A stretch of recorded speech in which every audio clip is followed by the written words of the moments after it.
To give you an orientation, and then you can look through the museum. Look for people with the Norman Studios tag. They're members of the board, and they can help answer any questions that you might have. All right, so you are at Norman Studios, and we're now opening our new museum space, which was just completed at the beginning of this year. The Norman Studios is, Norman Studios has a history that begins with Jacksonville as the winter film capital of the world. This building, as well as the other 4 buildings that make up this complex, were built in 1916 by Eagle Film Manufacturing Company. Now, this was during a period where 30 film companies came down to Jacksonville during the winter months, and then about 300 films were made. I think as soon as these people come in, let's kind of stop it for a minute so we can continue with this. The idea behind this was because there were so many film companies coming down here, that Eagle thought, well, we'll have a complex where you can make your movies, you can develop your films, because the films had to be developed in New York prior to this time. And this was a great business plan, or so they thought. Unfortunately, after about a year, they went belly up, and this property sat vacant until Richard Norman purchased it in the mid-1920s. So first story, Jacksonville as the winter film capital of the world. Second story, of course, is Richard Norman and his making of race films in particular, as they were called at the time. Richard Norman was born in Middleburg, Florida, and grew up in Jacksonville. He moved to the Midwest with his mother when his mother and his father were legally separated. And it was in the Midwest that he became interested and became involved in the movie industry. Particularly when he began to make what were called townies, or home talent pictures. And these were pictures that were made by itinerant movie makers like Richard Norman and his brother Bruce, who helped him.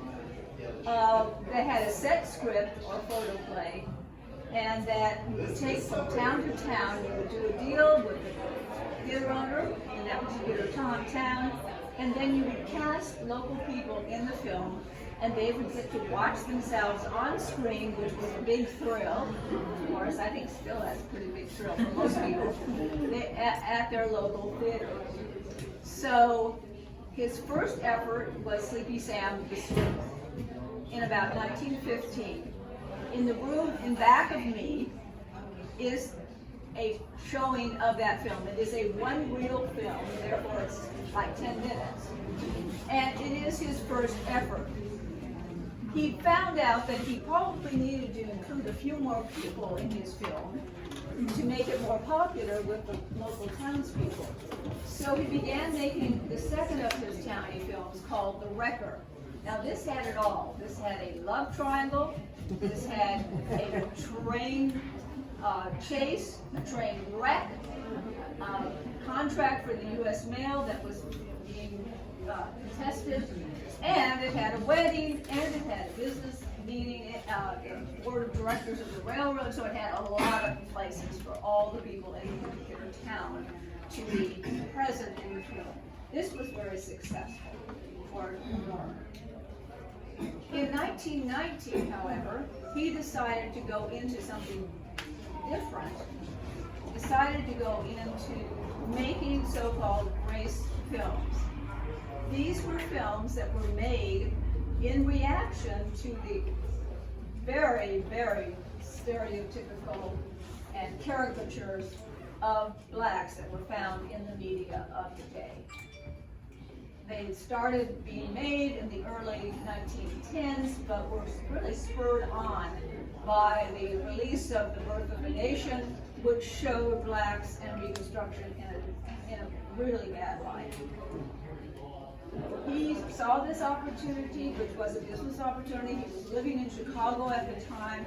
Chicago was a place that certainly had a lot of discussion about this. There was a large audience for these films, probably about 300 theaters in the country showing these kinds of films. And therefore, he made his first film, which was kind of an expansion, which was an expansion of the record.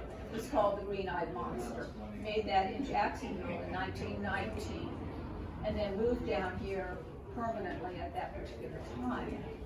And this film was tremendously successful. Therefore, he continued to make race films during the 1920s until the coming of talkies, which meant the end of his film career making feature films. Although he did remain in the business, he did own 2 African American theaters, he did distribute films, etc. for the rest of his life. So I'm going to note what you're going to see in this museum, which is again just the start of what we're going to be doing here, because we don't even have the second floor, which has the rush room, the theater, and the projection has very interesting artifacts. In the room to my right is the Jacksonville as the winter film capital materials. You will see posters, original posters from that era from both Jacksonville and St. Augustine, which actually was a major place where people also made films during this period. Then you will be carefully, very carefully walking through the vault. The vault was where the highly combustible nitrate films were stored. And you will see actually on the right of the vault, as you're walking through, you will see canisters and reels that are actually original to the studio. Moving out of the vault, you will go into a room that's not the room behind me, but the room that's behind me. And you will see further exhibits, not only that, you will see food, about Richard Norman race films. Again, this is the beginning of our displays, and then this room here, you will actually see Sleepy Sam the Sleuth, which hasn't been watched in over 100 years, so that's kind of special. We just got that. Plus posters that haven't been seen in that length of time. So I'm going to ask you to walk over to my right. And those who didn't hear my whole spiel, you can stay here all and do it again.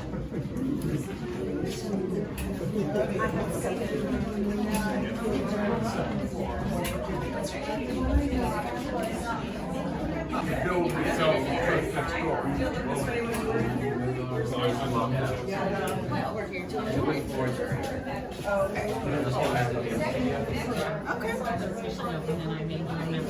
really curious to see everything.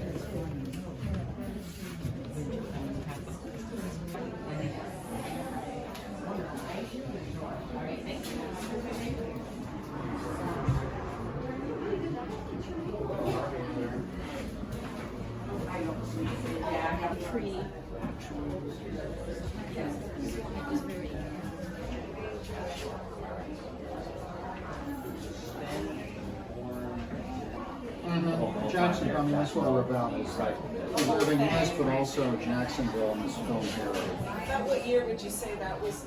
That was probably about 1913. It was in Riverside, and it was moving, which was on the property, I forget what the other street is, it was directly across Florida Blue Cross Blue Shield.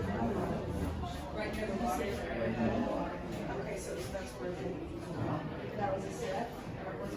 Yeah, what they did now is it was a set, they shoot outdoors. It's missing what they do. They shoot outdoors and they put monster time together to dice.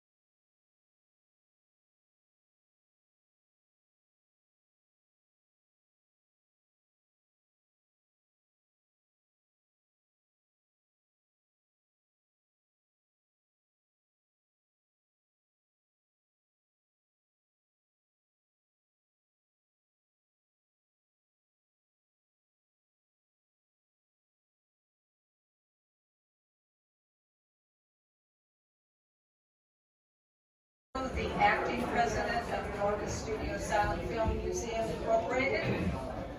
We welcome you to our soft opening of our museum, new museum space, newly renovated museum space. I want to make a couple of comments before I turn this over to other people. First of all, I want to thank Jim Kirchhoff, one of our board members, for making possible the fact that we can actually see this film from 1915, and that it was made restored by the Library of Congress.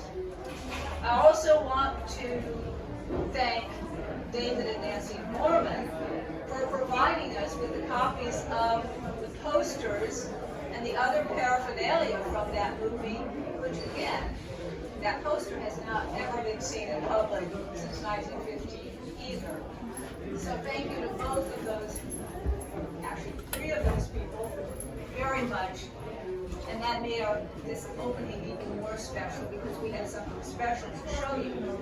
In addition to the various exhibits that we already are showing you, and most of these are new and have not been shown. So I'm going to turn it over to 2 of our board members, because at our members only showing, one of the people said, well, why is this place important? I hope that those of you who heard my opening remarks in the entranceway may understand that, but I want 2 of our board members to talk about why they think it is so important. These remarks will be brief, and then you can go on and look at the various other things that are showing in our museum. So I'm going to start with Jim.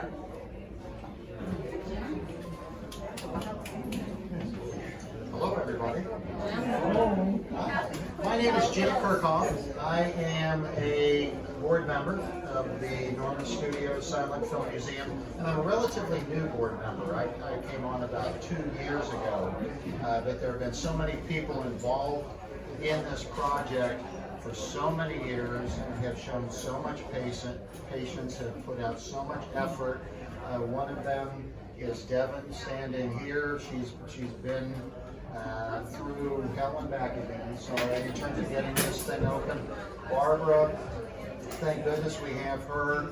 She has been instrumental in putting so much of this together in terms of loaning some of her collection of posters to the museum for display. But I just want to make real brief comments just to kind of put this property in perspective. Now, Jacksonville has a lot of history here. There are historic office buildings. There are historic parks. There are historic churches, historic mansions. Other cities, though, have that type of history unique to their own cities, just as we do. What sets this property apart in the history of Jacksonville is that this is the only existing film studio from the silent film era that still stands when Jacksonville, from about 1908 to 1917, was the winter film capital of the world. Jacksonville can rightly say that at one point in history, the motion picture industry of the United States of America was based here. It was headquartered here. It was just like making automobiles in Detroit. It was that important. And basically, there are only 3 cities that can say that the film industry was based there. The first was Fort Lee, New Jersey, where Edison began. It was the New Jersey, New York area. They moved down here because of the sunshine, the warmth. They also, from New York, moved out to Los Angeles. So it was kind of a competition between Jacksonville and LA. Obviously, LA won out. But essentially, this property is, to my knowledge, and I've been involved in film history since I was in diapers pretty much.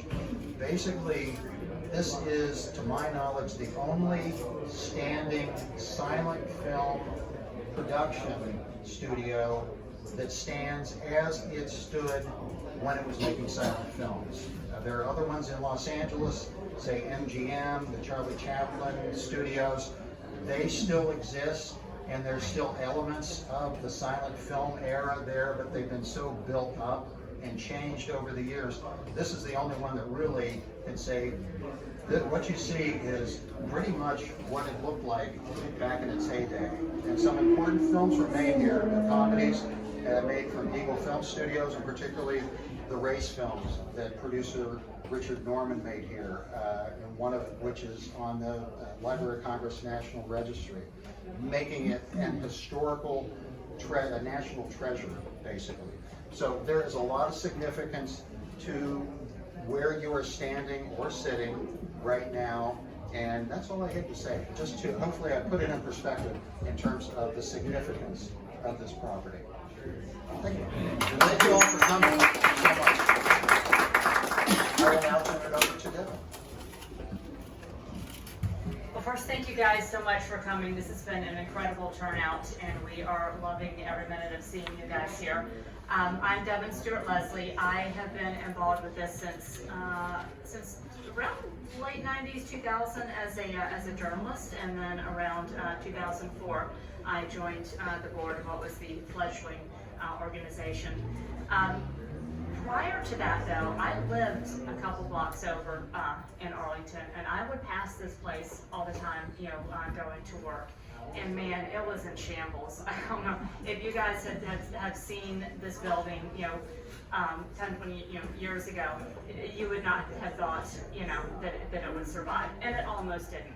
But every time I drove past this, I always thought, there's like a cool vibe coming from it, You just knew that something cool went on there. And I remember thinking a lot, if I could buy that property, I would live upstairs and I'd do something cool and artsy and fun downstairs.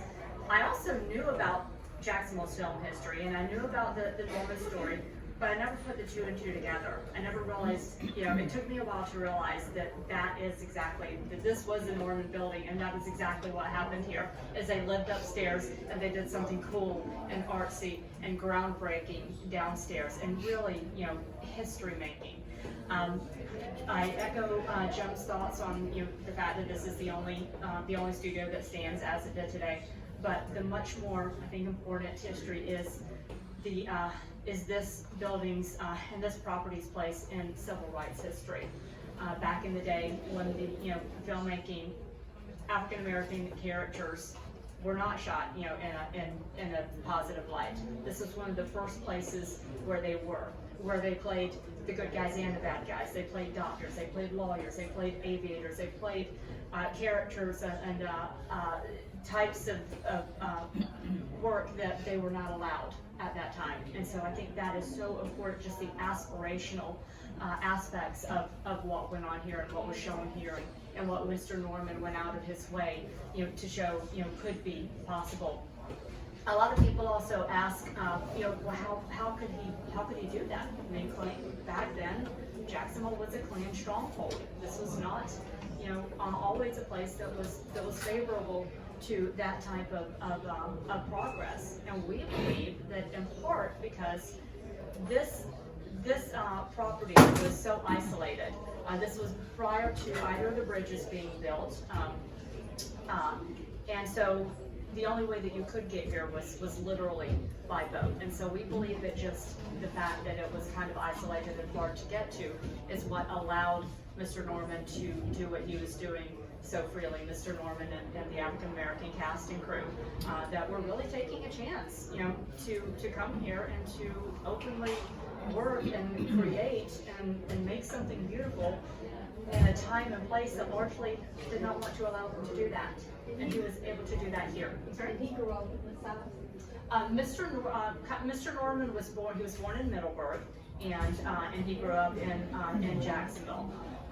But yeah, so we do not believe that this could have happened downtown back in that day. We do not believe that this could have happened even out at the beaches. We believe because of the way that the city was situated, Arlington is the only place probably that it could have happened. And here we are a century later, the building's still standing. So much has changed. Not enough has changed, but an awful lot has changed in the industry, in our community, and for all of those things, we are so grateful and we are so proud to be a part of preserving something that is not only important to Florida's history, Jacksonville's history, the industry's history, but also to civil rights history as a whole. And we thank you guys so much for wanting to be a part of it as well.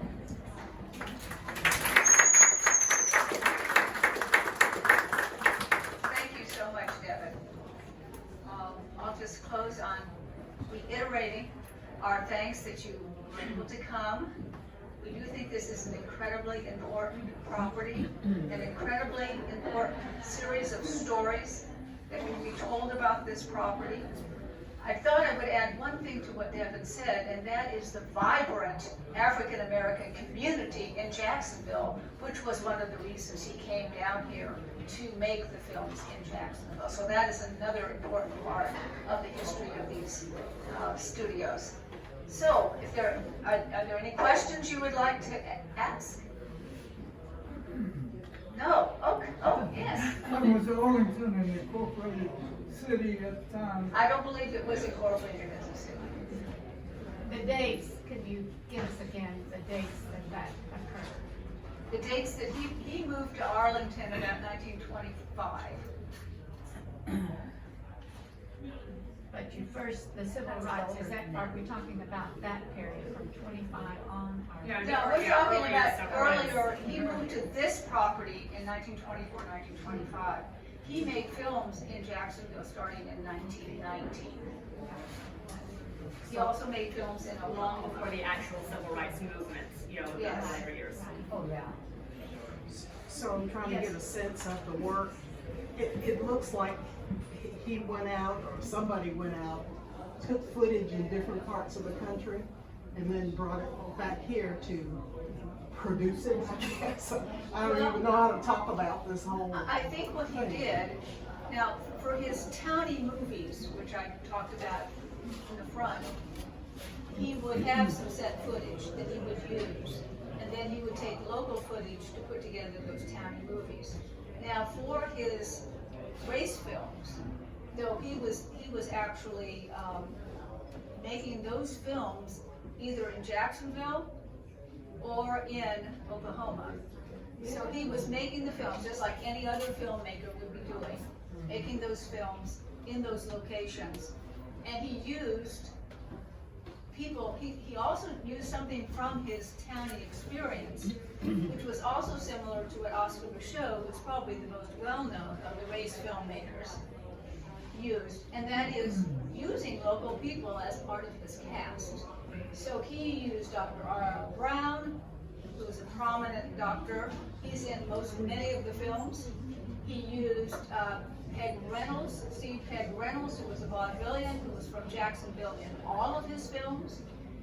And so he used people that were right here in his films, as well as professional actors, oftentimes from New York. So it was a mixture of these independently produced films that he had distributed himself, he made them himself, and it's truly a remarkable story. So on that, I will leave you to look at the rest of the museum. Thank you. Oh, another question. How can we support your future endeavors? Become a member. Best question ever. That is the best question. Go to normanstudios.org and you will see how to donate. You can become a member, but we will also $35. If you would like to volunteer, we have Yes, lots of places you can go. just look and it will give you a full range of opportunities. Volunteering, donating, becoming a member. Those are probably the major areas that we need at the present time. Because we would like to have more regular hours, but for that we need more volunteers. We would like to have more displays, but for that we need more money. So. Yes? Do you have any fundraising events? I believe that our first grand opening will have some fundraising aspects, and then we plan on having a gala event in December. That would be a major fundraiser. Go to the website, or you can actually get in touch with Ellen, who's the person that was taking your name, and just indicate who you are, and she will make a notation next to your name. That makes it even easier. We will get in touch. Any other questions? Okay, enjoy.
showing films.